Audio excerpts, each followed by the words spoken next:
free to interrupt me at any point in time. That's totally okay.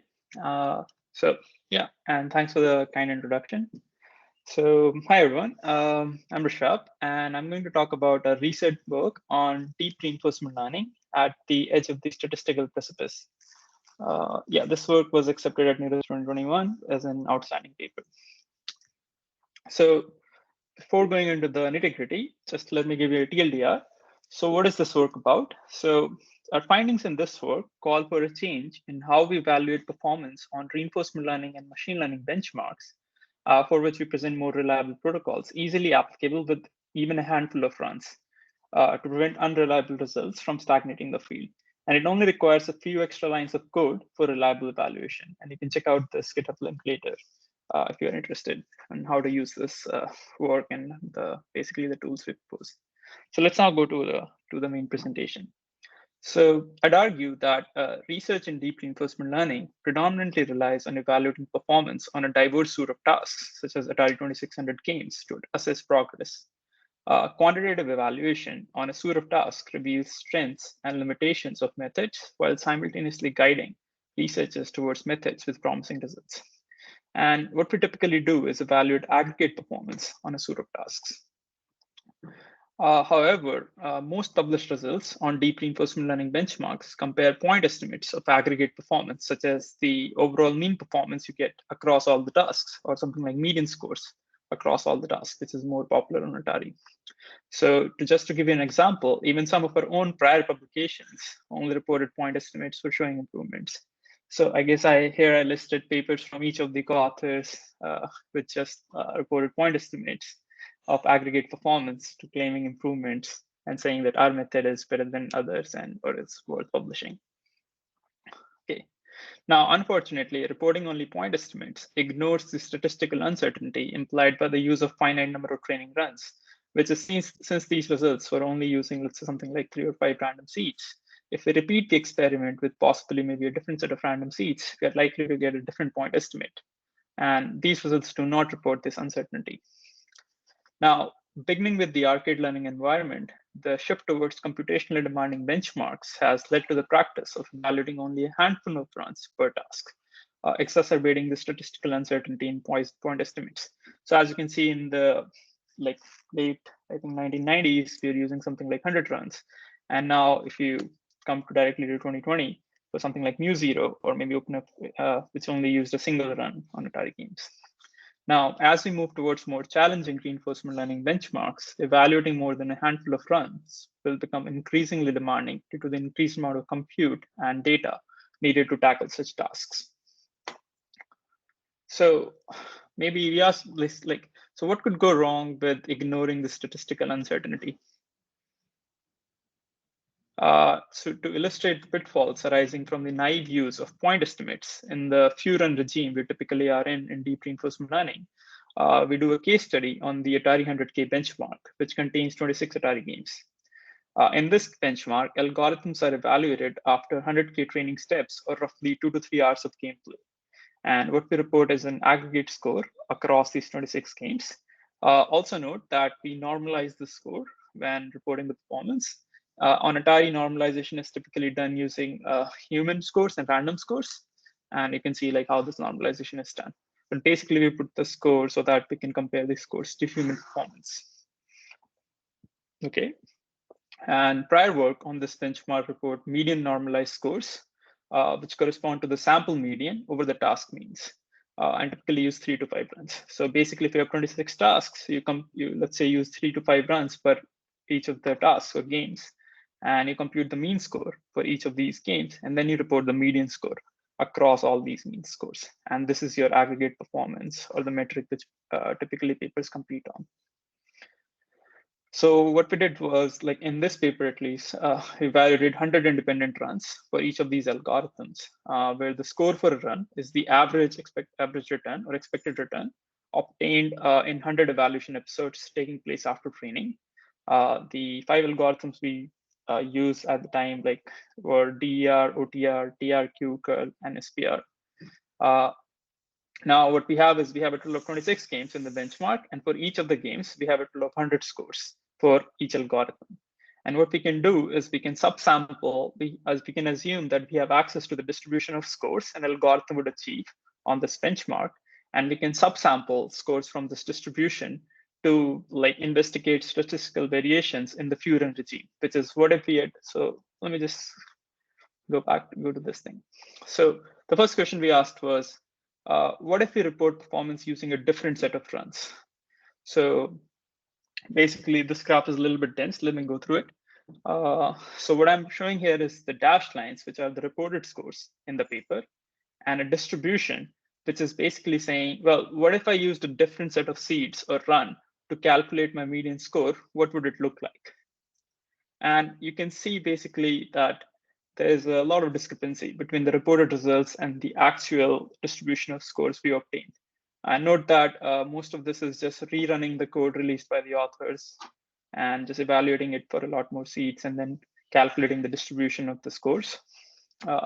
So like you can see one of the observations is that the sample medians reported in the literature exhibit substantial variability. The reported point estimates of median in publications, as shown by the dashed lines, do not provide any information about the variability in median scores and severely overestimate for most of these algorithms and sometimes even underestimate. For example, if you look at the blue dashed line and the blue distribution, you can see that the blue dashed line is actually underestimating the score obtained by the algorithm. This also shows that there is a fairly large potential for drawing erroneous conclusions based on point estimates alone. Just to give you an example, in the literature, it is believed that the algorithm OTR is performs better than DR, but we found that it is actually the other way around. It says DR outperforms OTR. Similarly, if you look at, well, I'll talk about the curl algorithm sometime later in the talk. But you can see basically the reported scores are almost outside the distribution. So there is something going on there too. And you can also see there's some issue, or at least there is some overestimation going on with the recent algorithms like DRQ and SPR also. Any questions so far, or any questions about this curve? Hello, yeah, I'm just trying to find the green dashed line.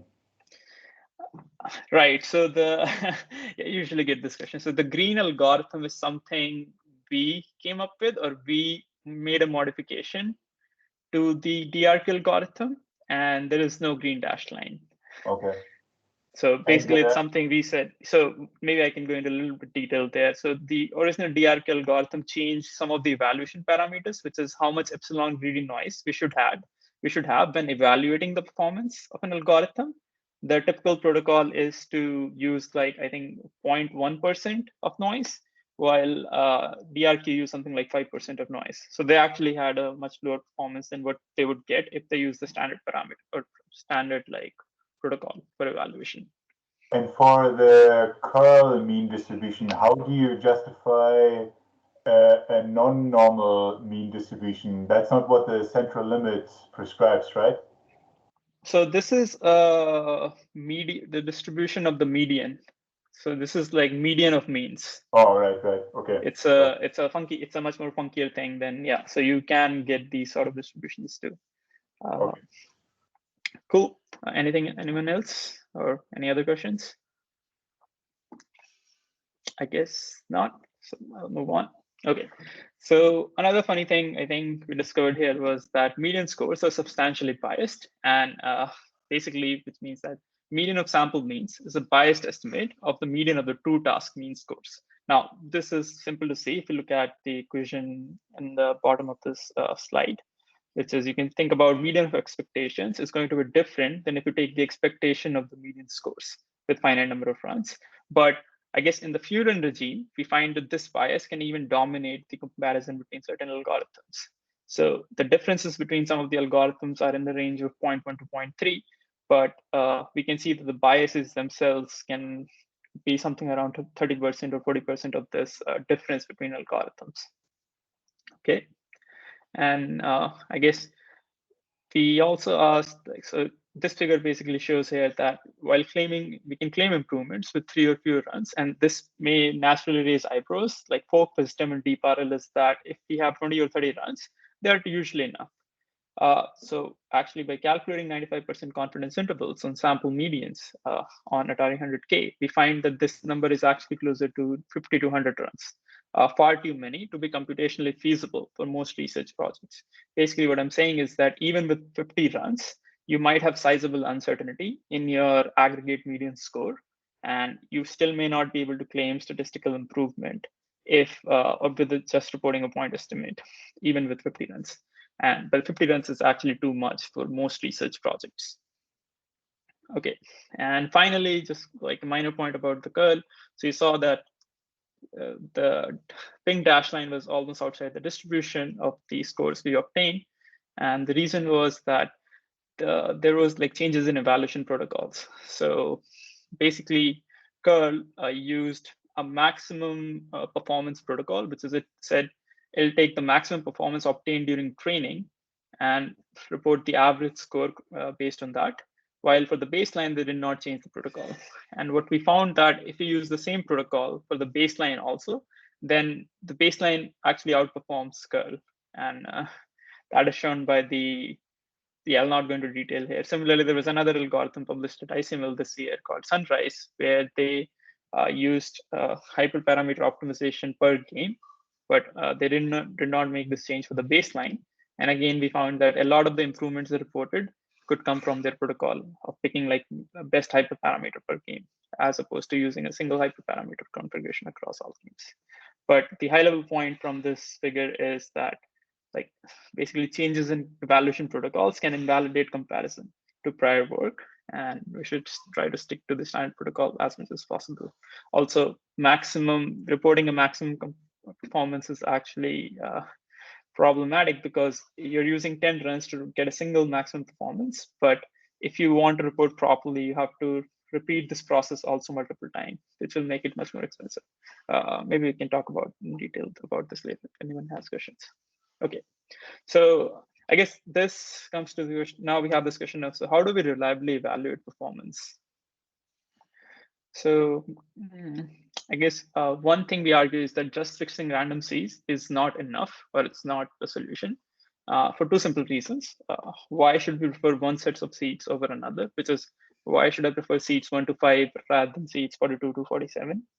Similarly, we often can't fix randomness in practice. For example, if you use TensorFlow or JAX, then there are some certain operations which are non-deterministic if you use GPUs, and you just can't fix their randomness. Similarly, even if you use PyTorch, you can fix your random seeds, but if you use a different hardware, then your results might actually change, because fixing a random seed only works if you also use the same set of hardware.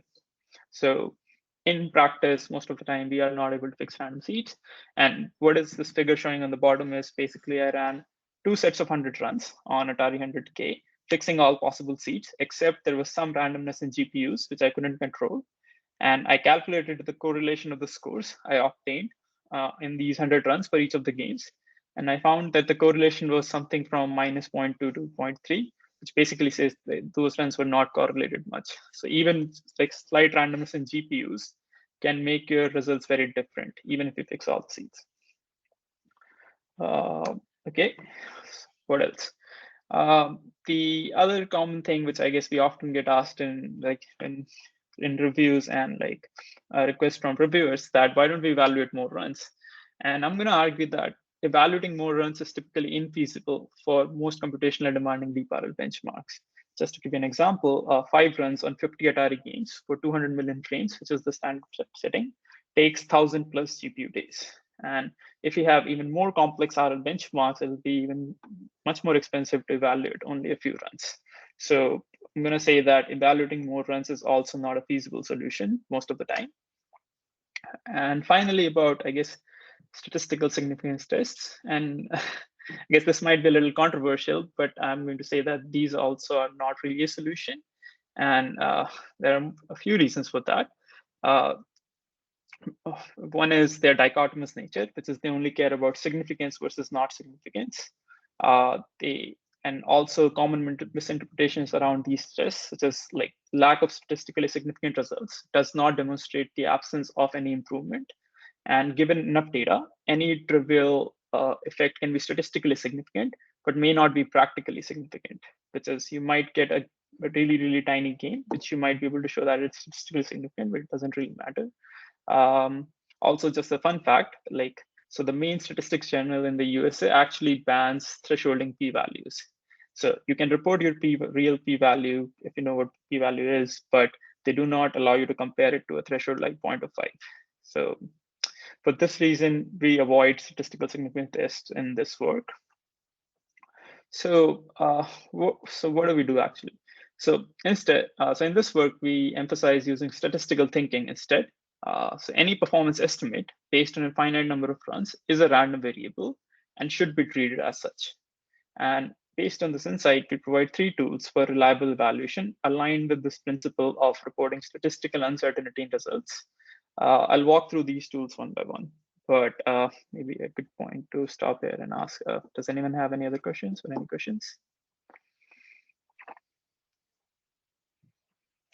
I guess not. Okay, so I'll move. So the first thing I think we recommend in this work is interval estimates, or like stratified bootstrap confidence intervals. So instead of point estimates, which hinder results reproducibility, we recommend these point reporting interval estimates via these bootstrap confidence intervals. And these confidence intervals answer the question, if we repeat the experiment with different runs or random seeds, what aggregate score are we expected to get? And let me just explain the stratified part here. So basically what we have is we have a bunch of tasks, and we have, for each task, we have some runs or some scores corresponding to like a bunch of seeds we ran. And when we are doing bootstrap sampling, what we do is we sample scores from each of the tasks and then compute the aggregate statistic we want to compute and repeat this process. Basically, we want to preserve the multitask structure we have for a benchmark. And this is where the stratified bootstrapping comes in. I'll not go into more detail, but feel free to, I'll share the slides later and like some resources for reading more about this. But basically the stratified part is just for the setup because we have multiple tasks, and each task we have multiple runs. How do you do sampling so that you maintain the distribution of scores? Okay, maybe this is more detail about this. Just one thing I like to point out is that if you have just, let's say, a single task with n runs, then you only have n random samples, and bootstrapping confidence intervals don't really make sense with n let's say less than 5, because there's not really much you can do with 5 samples. But the trick here, at least, or the main sort of trick in this work, is that when you have a benchmark, let's say you have m tasks with n runs, you have a total of n times m random samples. And now bootstrapping can actually result in reasonably accurate CS with n greater or equal to 5, because or even n actually greater or equal to 3. Also, when I mean bootstrapping here, I mean statistical bootstrapping, and not the bootstrapping we typically mean in deep reinforcement learning. So maybe again, just to go through the trick, is that we have n tasks and n runs. So we have a total of a lot more random samples than what we would have if you only had a single task. And this is the kind of trick you can use to actually make reporting more meaningful. Okay, so far so good, or any doubts? I guess it's good. Second thing, I think, so this is about aggregate metrics. So most deep reinforcement learning benchmarks yield scores that can vary widely between individual runs and tasks. And aggregate metrics such as mean and median can paint an incomplete picture as they conceal this variability in performance. And I guess what I'm showing here, which might have been nicer as a GIF, but basically all these data sets have the same statistics for the X and Y coordinates, even though they have very different, visually they look very different, they have the same sort of statistics. And this sort of similar point also holds for reinforcement learning, that you might have tasks with very different score distributions and statistics, but when you do an aggregation, you actually conceal a lot of this variability. And one way which people commonly resort to for reporting this variability is tables with per task scores. And while these tables can reveal such variability, these tables are overwhelming for comparing algorithms beyond a small number of tasks. Furthermore, standard deviations are frequently omitted from such tables because of space constraints. And mean scores actually present mean scores and even standard deviations present an incomplete picture for distributions which are not Gaussian. For example, multimodal distributions or heavy tail distribution we sometimes observe in deep reinforcement learning. So instead of tables with per task scores, what we recommend is performance profiles. And this is something which people already use in computer science for comparing optimization software. So the only change we make here, there are a couple of changes we do, but it's a minor change. We recommend performance profiles with bootstrap confidence intervals. And these profiles are typically used for comparing solve times of different optimization methods. And these things are, so basically this is just if you think about the random variable, which is basically you have a bunch of tasks and you obtain scores for all these tasks.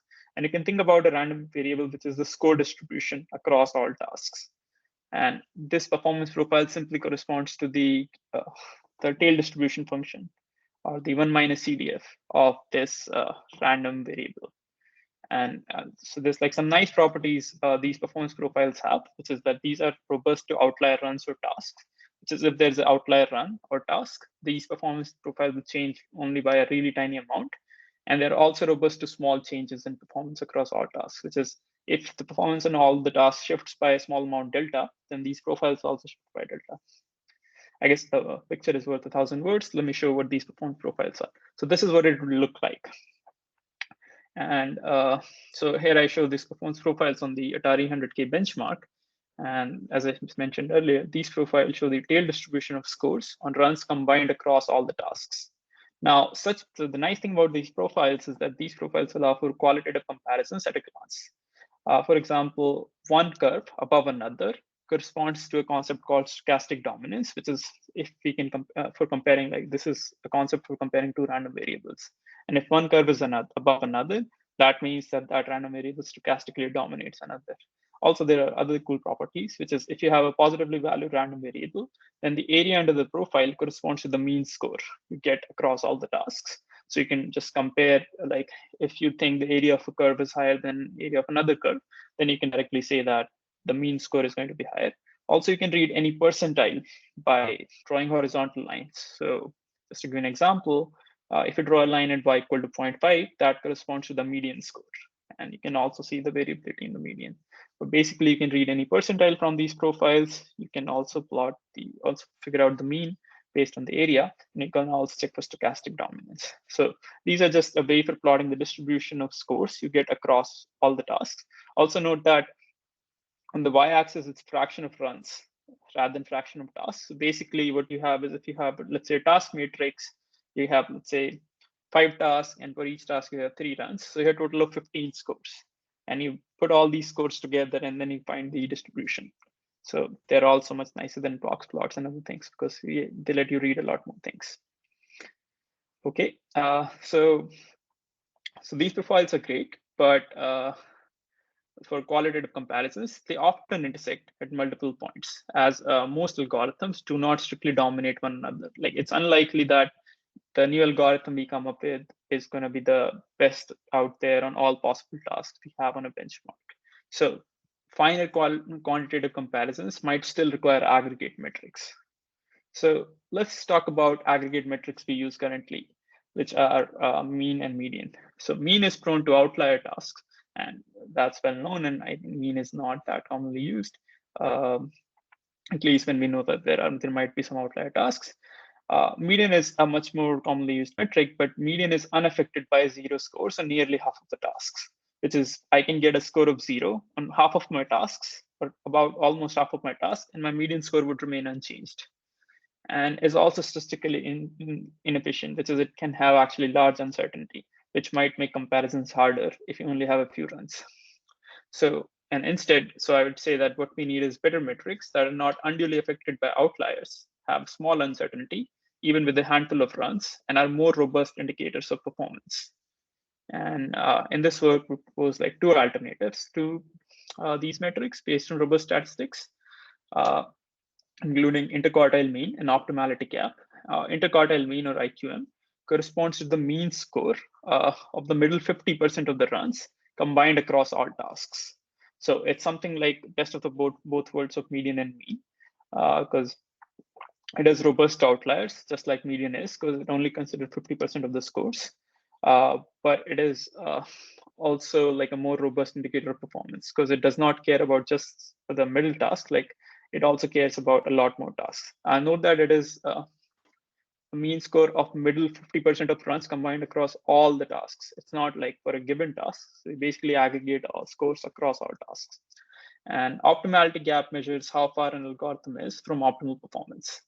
And another nice thing about these metrics is you can easily read them as areas under the performance profiles. So the red area corresponds to optimality gap, while the yellow area corresponds to optimality gap, while the red area corresponds to the interquartile mean. I guess just to visually introduce IQM here, if you have, let's say, I don't know, 5 tasks, again, 3 runs each, 15 points, you chop off the, 15 is a bad example. Let's say you have 4 runs each and 5 tasks. So you have 20 points. You chop off the bottom 5 and the top 5, and you calculate the mean at the middle 10 points. And that's what IQM is. Maybe it's a good time to stop and ask, does anyone have any other questions? Any questions? Hi, sorry, I have one question. Yeah. So you said that with a median, you can have almost half of your runs with a score of 0 and it wouldn't affect it, right?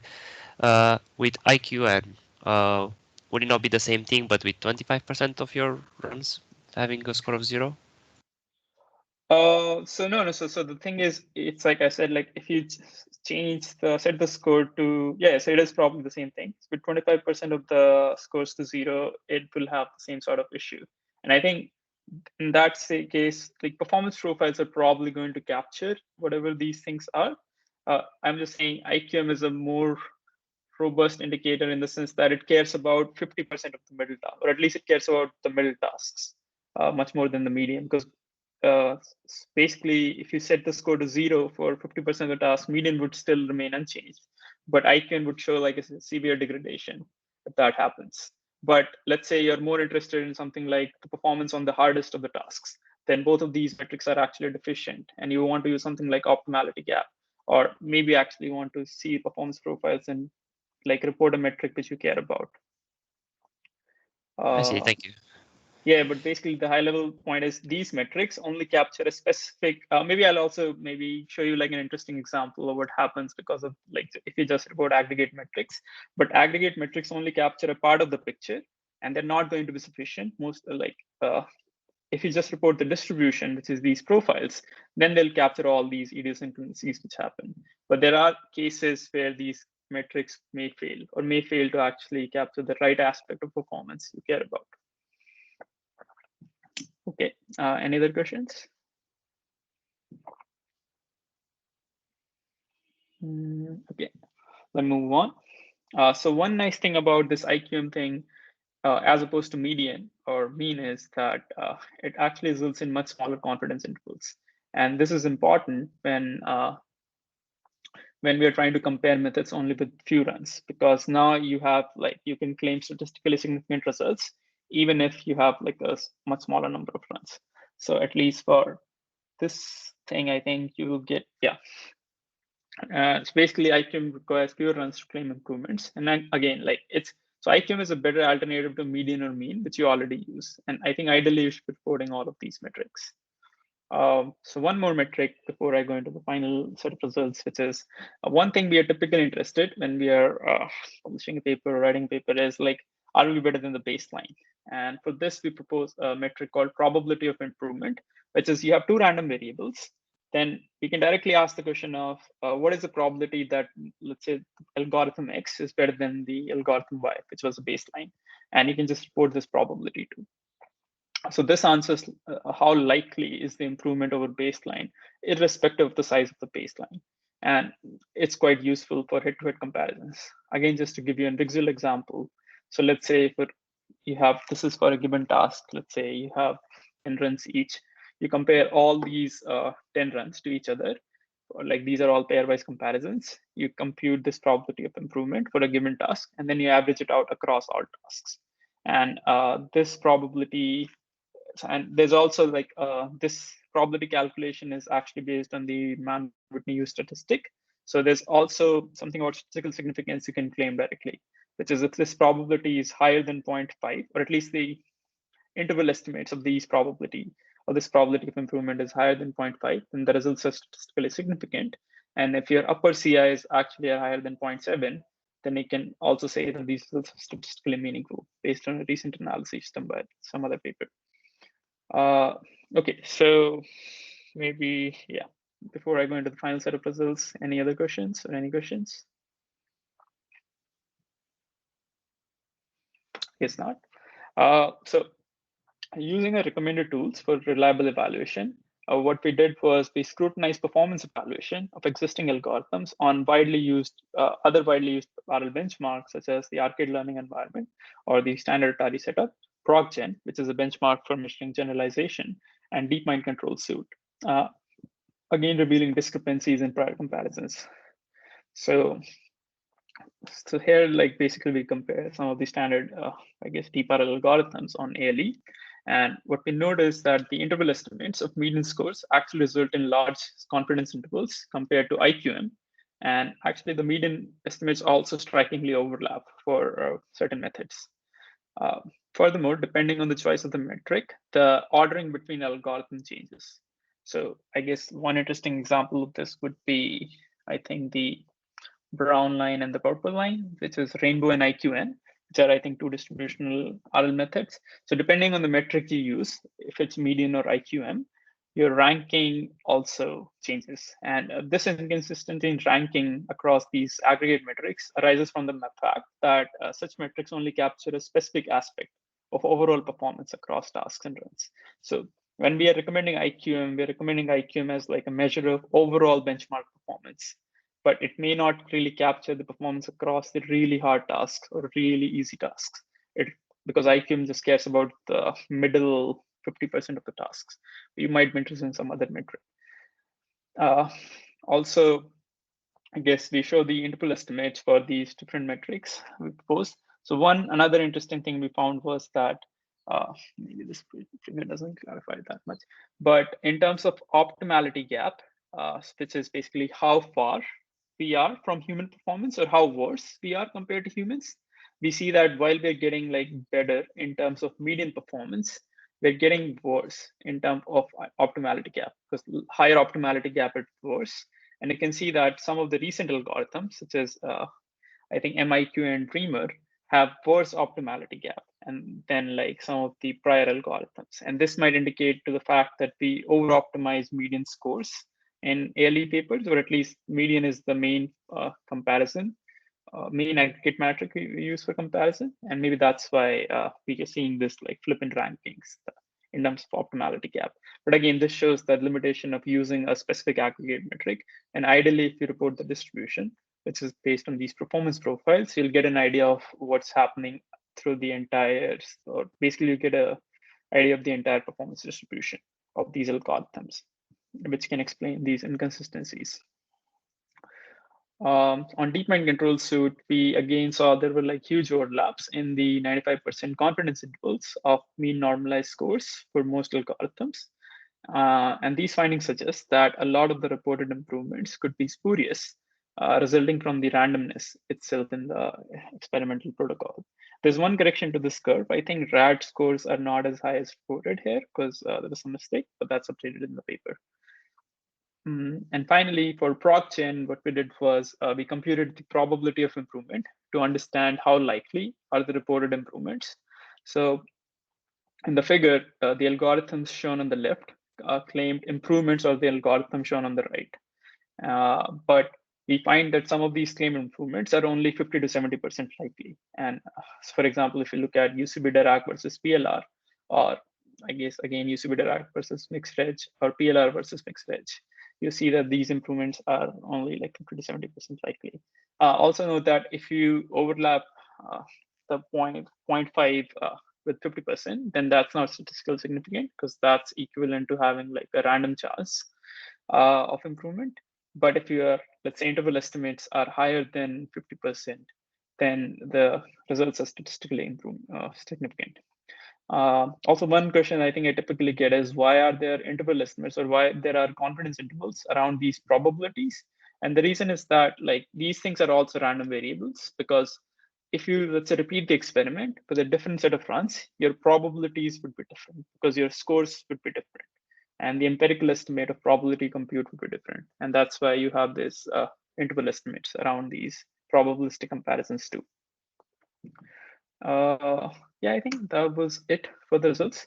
So what are the key takeaways from this work? So I think we recommend using interval estimates as opposed to point estimates for reliable benchmarking.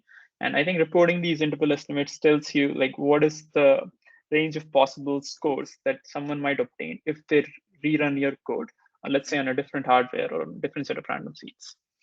So for qualitative comparisons, we propose using performance profiles. Moreover, we argue that when only using, let's say, a handful of runs, we should consider better aggregate performance measures, such as like this interquartile mean and probability of improvement.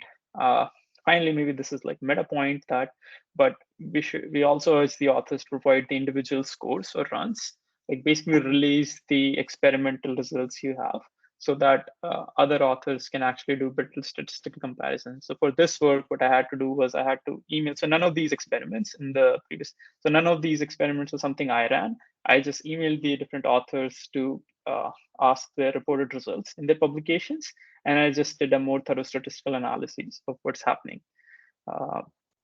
So yeah, this is a meta point we recommend. And there's also this very neat collab, I think I open source, where you can just see how to basically you can reproduce all the results in the paper. And it's as simple as just like loading your data there as NumPy arrays and just running some of these tools. And yeah. And finally, I'd like to say that, like, so given the substantial influence of the statistical considerations in experiments involving like 40-year-old Atari 2600 video games and these low degree of freedom robotic simulations, I think we argue that it is unlikely that an increase in available computation will resolve the problem for the future generation of RL benchmarks. And I guess instead, just as a well-prepared rock climber can skirt the edge of these steepest precipices, it seems likely that the ongoing process in reinforcement learning will require greater experimental discipline. And please see agarwal.github.io/labo for more details. Yeah, that's it. Yeah, so any questions, feel free to ask.